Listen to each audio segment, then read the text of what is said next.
എല്ലാ വർഷവും വെക്കേഷൻ ആകുമ്പോഴാണ് കേട്ടോ നമ്മുടെ തൊടിയിലെ മാമ്പഴം പഴുക്കുന്നത്. ഓരോ കാറ്റ് വീശുമ്പോഴും അതിങ്ങനെ വീണുകൊണ്ടിരിക്കും. ചന്ദ്രക്കാരൻ, ചപ്പിക്കുടിയൻ മാമ്പഴം എന്നൊക്കെയാണ് കേട്ടോ ഇതിനെ ഇവിടെ പറയുന്നത്. ചപ്പിക്കുടിക്കാനും മാമ്പഴപ്പുളിശ്ശേരി വെക്കാനും ഒക്കെ അടിപൊളിയാണ്. കുട്ടികളുടെയും ഫേവറേറ്റ് ഐറ്റമാണ് മാമ്പഴം.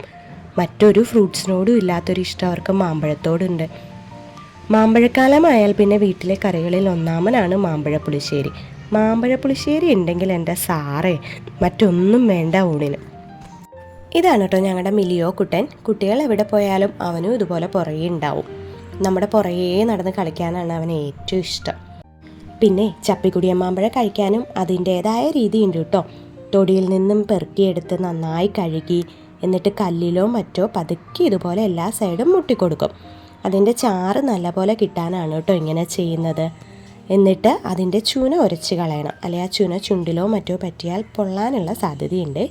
ചുന അരച്ച് കളഞ്ഞതിന് ശേഷം വീണ്ടും ഒന്ന് കഴുകി അതിൻ്റെ തൊണ്ട് കടിച്ചു പൊട്ടിച്ച് അങ്ങ് കഴിക്കുക. അത്ര തന്നെ.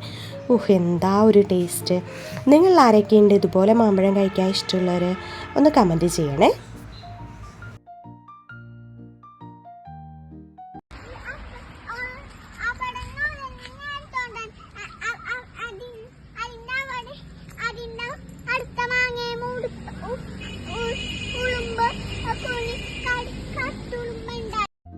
അപ്പോൾ ഇന്നത്തെ വീഡിയോ ഇത്രയേ ഉള്ളൂ കേട്ടോ. മറ്റൊരു വീഡിയോയുമായി നമുക്ക് വീണ്ടും കാണാം. Thanks for watching. എല്ലാവരോടും ഒരുപാട് സ്നേഹം. Thank you.